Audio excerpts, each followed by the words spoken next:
देख रहे हैं सिटी इंडिया न्यूज चैनल हक की आवाज। अस्सलाम वालेकुम, मैं हूं Sheikh Umar. City India news में आप तमाम का इस्तकबाल है। आइए देखते हैं मुस्लिम फ्रीडम फाइटर टीपू सुल्तान। तो टॉपिक शुरू करने से पहले आप तमाम से गुजारिश करूंगा कि वीडियो को लाइक शेयर करते हुए हमारे इस यूट्यूब चैनल को सब्सक्राइब ज़रूर कर लीजिए ताकि ऐसी ही दिलचस्प और मालूमाती वीडियोस आइंदा भी आपको मिलती रहें। तारीख के सुनहरे औराक पर नजर डाली जाए तो पता चलता है कि मुल्क हिंदुस्तान पर अंग्रेजों का नाजायज कब्जा था। अवाम अपने ही मुल्क में गुलाम बना लिए गए थे। अंग्रेज मनमानी तौर पर इस्तेहसाली हुकूमत कर रहे थे। हमारे अकाबिरीन और गय्यूर नौजवान ये सब कैसे बर्दाश्त कर सकते थे। वो मुल्क को आज़ादी दिलाने के लिए तैयार हो गए। खैदोबंद की सोबतें झेलने के लिए निकल पड़े। काले पानी की सजा का कर्ब झेलने के लिए भी तैयार हो गए। अंग्रेजों की लाठियों और गोलियों से अपने सीने को छलनी कर लिया। जवानी को कुर्बान, बीवी को बेवा और बच्चों को यतीम कर दिया ताकि हिंदुस्तान अंग्रेजों की गुलामी से आज़ाद हो जाए। कहीं से इनकलाब जिंदाबाद का नारा गूंजा तो कहीं से भारत छोड़ो तहरीक का आगाज हुआ। बिलाखिर 15 अगस्त 1947 को हिंदुस्तान अंग्रेजों की गुलामी से आज़ाद हो गया। नाजरीन, हिंदुस्तान आज 75 साल यौम आज़ादी पूरे जोश व खरोश के साथ मना रहा है। इस आज़ादी के पीछे हर कौम के लोगों ने कुर्बानी दी, लेकिन अफसोस आज मुस्लिम फ्रीडम फाइटर्स को मिटाने की कोशिश की जा रही है। ऐसे तो लाखों की तादाद में मुसलमानों ने हिंदुस्तान की आज़ादी की खातिर अपनी जानों की बाजी लगा दी, लेकिन अफसोस हम लोग उनके नाम को मिटने से बचा नहीं सके। लेकिन जो बचे हुए नाम हैं तारीख में, तो कम से कम उनको तो याद रखना ज़रूरी है ताकि आने वाली जनरेशन को भी पता चलता रहे।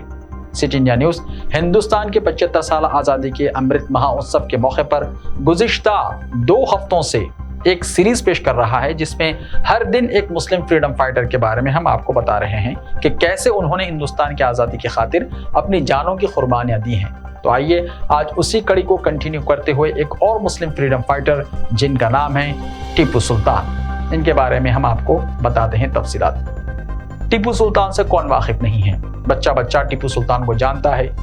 टीपू सुल्तान के कारनामे हम सुनते आए हैं, लेकिन आज उनके नाम को भी मिटाने की कोशिश हो रही हैं। तो इसी सिलसिले में आज अहम टॉपिक है टीपू सुल्तान का। यूँ तो टीपू सुल्तान की तारीख बहुत बड़ी है, इसमें से कुछ चीज़ें हम आपको इंशाल्लाह बताने की कोशिश करेंगे इस प्रोग्राम में। टीपू सुल्तान का पैदाइशी नाम सुल्तान फतेह अली साहब टीपू था। वो 1 दिसंबर 1751 को पैदा हुए और उन्हें मैसूर के टाइगर के नाम से भी जाना जाता है। हिंदुस्तान के जुनूबी इलाके मैसूर की बादशाही के वो हुक्मरान थे। इंडिया वो रॉकेट आर्टिलरी का अलंबरदार था। उन्होंने अपने दौरे हुकूमत में कई इंतजामी इख्तियारात मुतारिफ करवाईं, जिनमें एक नया सिक्कों का निज़ाम और एक कैलेंडर था। उन्होंने अपने दौरे हुकूमत में सिक्कों का नया रिवाज और कैलेंडर को भी तरतीब दिया था, और एक नया ज़मीनी महसूल का निज़ाम शामिल है जिसने मैसूर की रेशम की सनत की तरक्की का आगाज़ किया। उन्होंने लोहे से बने मैसूर रेन रॉकेटों को वुसअत दी और मिलिट्री मैनुअल फतेहुल मुजाहिदीन को शुरू किया। उन्होंने एंग्लो मैसूर जंगों के दौरान बरतानवी अफवाज और उनके इत्तेहादियों की पेशकदमी के खिलाफ रॉकेटों को तैनात किया, बशुमुल पोलिलुर की लड़ाई और श्रीरंगापटना का मुहासरा। टीपू सुल्तान और उनके वालिद ने अपनी फ्रांसीसी तरबियत याफ्ता फौज को अंग्रेजों के साथ अपनी जिद्दोजहद में फ्रांसीसियों के साथ इत्तेहाद में इस्तेमाल किया और मैसूर की दीगर आसपास की ताकतों के साथ लड़ाई में मराठों, सेरा और मालाबार, कोडागू, बेन्नूर के हुक्मरानों के खिलाफ कर्नाटका और ट्रावनकूर टीपू के वालिद हैदर अली इख्तियार में आ गए थे और टीपू 1782 में अपने वालिद की मौत के बाद मैसूर के हुक्मरान के तौर पर उनकी जगह सुल्तान बने। उन्होंने दूसरी एंग्लो मैसूर जंग में अंग्रेजों के खिलाफ अहम फतूहात हासिल की। दूसरी एंग्लो मैसूर जंग के दौरान दिसंबर 1782 में उनके वालिद की कैंसर से मौत के बाद उन्होंने उनके साथ मैंगलोर के 1784 के मुआहदे पर बातचीत की। अपने पड़ोसियों के साथ टीपू के तनाज़ात में मराठा मैसूर जंग भी शामिल थी, जो गजेंद्रगढ़ के मुआहदे पर दस्तखत के साथ खत्म हुई। मुआहदे के तहत टीपू सुल्तान मराठों को एक बार की जंगी लागत के तौर पर 4.8 मिलियन रुपये और हैदर अली की जेर कब्जा तमाम इलाकों को वापस करने के अलावा 1.2 मिलियन रुपये सालाना खराज अदा करने की जरूरत थी। Tipu British east India company के एक नाकाबिल तस्सीर दुश्मन रहे, जिन्होंने 1789 में बरतानवी इत्तेहादी ट्रावनकूर पर उनके हमले के साथ तनाज़े को जन्म दिया। तीसरी एंग्लोर मैसूर जंग में उन्होंने श्रीरंगपट्टना के मुआहदे पर मजबूर किया था, जिससे पहले फतेह किए गए कई इलाकों को खोना पड़ा। मलाबार और बेंगलुरु समेत उन्होंने बरतानिया के खिलाफ एहतजाज करने की कोशिश में सल्तनत उस्मानिया, अफगानिस्तान और फ्रांस समेत बैरूनी रियासतों में सफीर भेजे।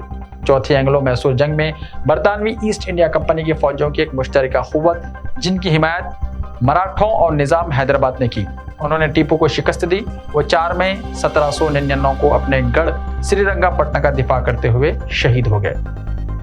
हिंदुस्तान के साबिक सदर डॉक्टर एपीजे अब्दुल कलाम ने बेंगलुरु में अपने टीपू सुल्तान शहीद मेमोरियल लेक्चर 30 नवंबर 1991 में टीपू सुल्तान को दुनिया के पहले जंगी रॉकेट का इख्तिराअ करार दिया। उनमें से 2 रॉकेट जो अंग्रेजों ने श्रीरंगपट्टना में पकड़े थे, लंदन के रॉयल आर्टिलरी म्यूजियम में रखे गए थे। मौर्रिख डॉक्टर दलारी कुरैशी के मुताबिक टीपू सुल्तान एक जबरदस्त जंगजू बादशाह थे और अपनी नक्लो हरकत में इस कदर तेज थे कि दुश्मन को ऐसा लगता था कि वो बेवक्त कई महाजों पर लड़ रहे हैं। टीपू जुनूब की तमाम छोटी छोटी सल्तनतों को जेर करने में कामयाब हो गए थे। वो उन चंद हिंदुस्तानी हुक्मरानों में से एक थे जिन्होंने बरतानवी फौजों को शिकस्त दी थी। टीपू सुल्तान के वालिद ने मैसूर के रॉकेटों के इस्तेमाल को वुसअत दी।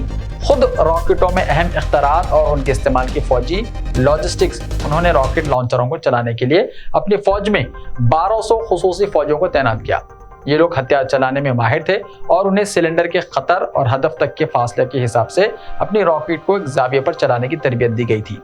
रॉकेटों में जुड़वां साइड पर तेज ब्लेड लगाए गए थे और जब बड़े पैमाने पर फायर किया गया तो काता और एक बड़ी फौज को काफी नुकसान पहुंचा। टीपू ने हैदर की मौत के बाद रॉकेटों के इस्तेमाल को बहुत बढ़ा दिया। एक वक्त में 5000 रॉकेटों को तैनात किया। पोलेलूर की जंग के दौरान टीपू की तरफ से तैनात किए गए रॉकेट उससे कहीं ज्यादा तरक्की याफ्ता थे जो बरतानवी ईस्ट इंडिया कंपनी ने पहले देखे थे। खासतौर पर प्रोवलेंट को पकड़ने के लिए लोहे के टीपू के इस्तेमाल की वजह से उन्होंने मिसाइलों के लिए ज्यादा जोर और लंबी रेंज यानी 2 किलोमीटर रेंज तक को काबिल बनाया था। होरेशियो में नेल्सन ने 1798 में मिस्र में नील की जंग में उनको शिकस्त दी। 1799 में 3 फौजें मैसूर में दाखिल हुई, एक बम्बई से और 2 बरतानवी, जिनमें से एक आर्थर वेजलरी भी शामिल थे। उन्होंने चौथी मैसूर जंग में दारुल हुकूमत श्रीरंगपट्टना का मुहासरा कर लिया। बरतानवी ईस्ट इंडिया कंपनी के 60,000 से ज्यादा सिपाही थे, तकरीबन 4000 यूरोपी और बाकी हिंदुस्तानी, जबकि टीपू सुल्तान की अफवाज की तादाद सिर्फ 30,000 थी।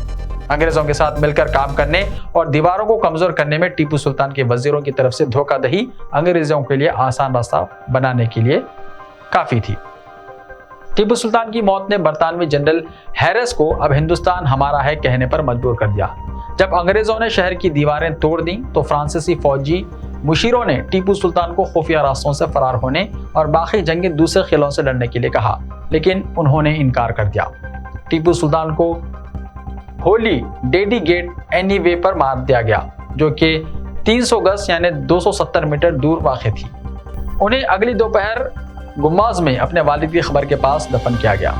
ब्रिटिश ईस्ट इंडिया कंपनी के बहुत से अरकान का ख्याल था कि कर्नाटका के नवाब इमदादुल उमरा ने जंग के दौरान टीपू सुल्तान को खुफिया तौर पर मदद फराहम की और 1799 के बाद उनकी माजूली का मुतालबा किया। साहब और खमरुद्दीन और मीर नदीम खिलाफ श्रीरंगपट्टना के कमांडेंट खयानत का वाक़या, जैसा कि हसन ने बयान किया है कि टीपू की हिदायत की नाफरमानी से शुरू हुआ था। जब उनका इंतकाल हुआ तो बरतानिया में खुशी की तकरीबात मनाई गई। मुसन्निफिन, ड्रामा निगारों और मुसव्विरों ने उन्हें मनाने के लिए तख्लीक़ात तख्लीक़ की।